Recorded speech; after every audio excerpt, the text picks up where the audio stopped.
Hi guys, today I'm doing a review on this high-grade um, Gundam Barbatos Lupus Rex.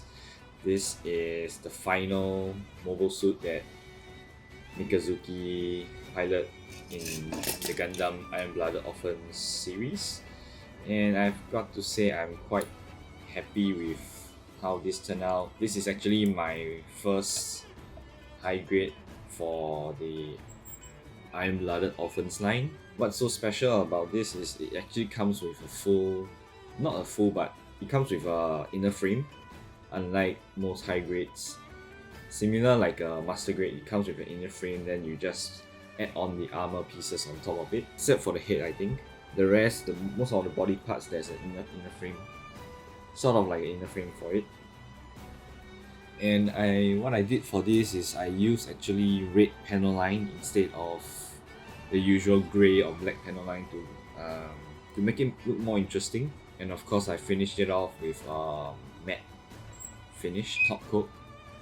And for the accessories, it doesn't come with much, but that's all you can ask for. As seen in the show, it doesn't have much weapons. It only has this giant mace weapon, and for the arms, the hands, they only come with two pairs of hands. One is this open style claw hands, and another is the gripping hand for him to wield this large mace. For articulation wise, I'm not too well versed with what are the capabilities of Gunpla now, but for me this is good enough. Of course, you can see the head does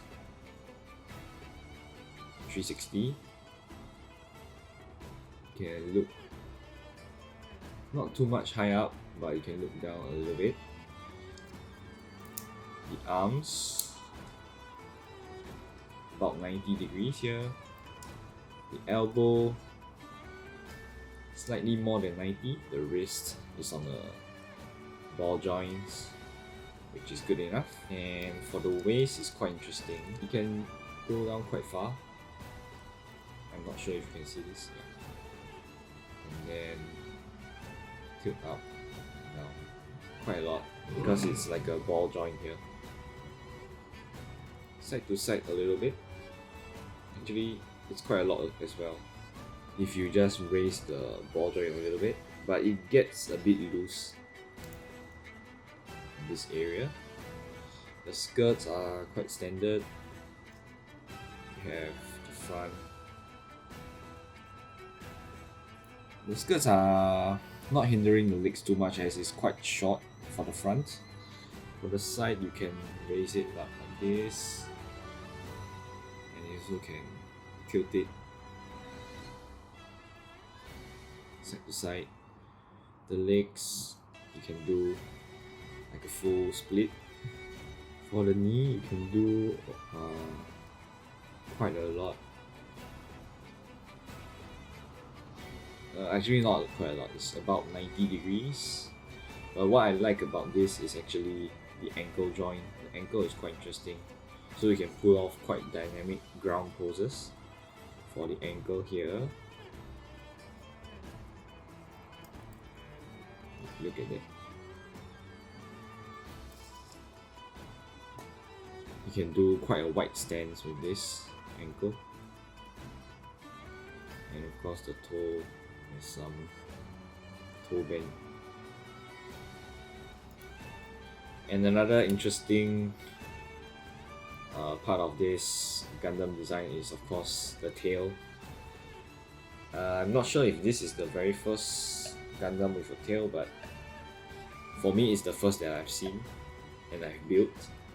So this is very interesting. It's a tail articulated with metal wire, so you can do quite a few different range of poses with some wide stance. So this is actually a very interesting design for a Gundam with such long forearms and like sharp claws. Now let's try to put on the mace and see if the arm can hold the weight of the mace. which I doubt it can, but let's give it a shot. For the hands, you only get one set of this backing for the hands, so you have to switch it out if you want to switch to the gripping hand for the mace. So from what I can see here, it's quite surprising to me that it can hold the weight of the mace. Let's see if he can swing it up. And yes, the answer is yes. I'm quite surprised. The joint is quite sturdy. I think it might be also because that I've done a matte top coat, so it gets quite rigid. It makes the joints quite rigid, so that's a good thing that I did the top coat. So yeah, you can hold the mace with one hand. I'm quite impressed. And yep, that's all. I think this is a good kit to recommend to all Iron-Blooded Orphans fans. And also, if you're just a normal Gunpla collector and you like a interesting build, because of course the inner frame and then even how the Gundam is designed is not your standard blocky kind of design. You have this long forearm here, the claws, and the feet are also edged with the sharp toenails, which is quite interesting. Everything looks very different from 90% of the other Gundams. So yep, that's the overall take that I have. Is very interesting design and an interesting build, so it's highly recommended. Even for not like Gundam fans, I think this looks like looks quite like an interesting not Gundam, like an interesting robot to build. It just looks like a beast, like half organic, half mechanic kind of design. So articulation wise, I would say, given for its price, it's relatively cheap. It's like $20 range. I think it deserves a 5 out of 5 for me. And the aesthetics to me, 5 out of 5 as well. But that's quite subjective actually. It depends on what kind of design that you like. To me, it's very interesting design, so I'm giving it a 5 out of 5. Accessories, of course, you can't ask for much, but you have to give it what it is. It is quite little. 3 out of 5. Maybe they could have included. Wait, I take that back. I think it deserves a 4 out of 5 for this, because in the show it doesn't come with any other weapons except for this mace and the tail. So maybe more hand options like a closed fist or something else, but it's close to perfect. So this kit, to me, it is close to perfect. It comes with everything that it's supposed to come with. Maybe like if they could include like an effect part for the eyes, like in the show the eyes are like there's some sparks coming out of these eyes, the red sparks. That would be interesting, but I've never seen any effect parts that comes with Gunpla kits, so that would be too much to ask for. But if it comes with it, this would be like 5 out of 5 across the 3 categories that I usually give, and it will be a perfect score.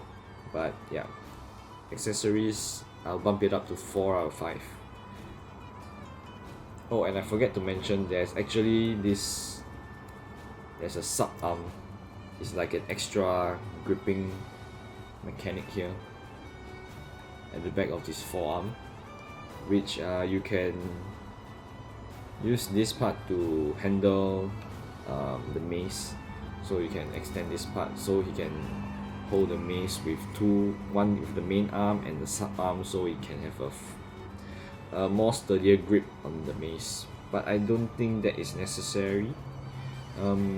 Yeah, so if you have other like extra weapons, you can actually use this sub arm to equip them with, so it will be quite amazing.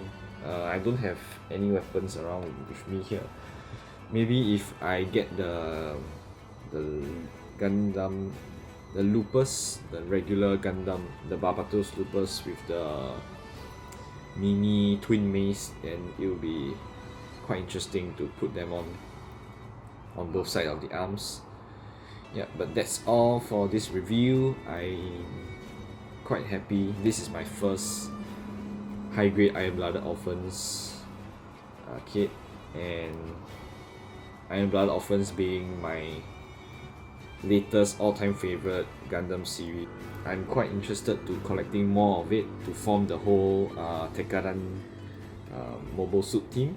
So once the lockdown is over, I'm sure to get more of it. So if you'd like to see more Gundam and Gunpla reviews, please give it a thumbs up, and just let me know what do you think of this kit, and what do you think of my decision to panel-line it red instead of standard black and grey. Yep, and that's all for today. I'm not sure what day is it for the lockdown. Is it today already? I've lost count. But I actually have a package. I ordered my figurized Ultraman because I just started watching Ultraman, and I saw some reviews, and the Ultraman figurized kits are quite amazing with LED. And also I ordered first is Ultraman, and I also ordered the Super Saiyan 2 Gohan, the one in his purple gi. Yeah, that should be coming sometime next week, so you can expect to see a video of them soon. But for now, this is it. Thank you guys for watching, and I'll see you guys in the next video. Bye.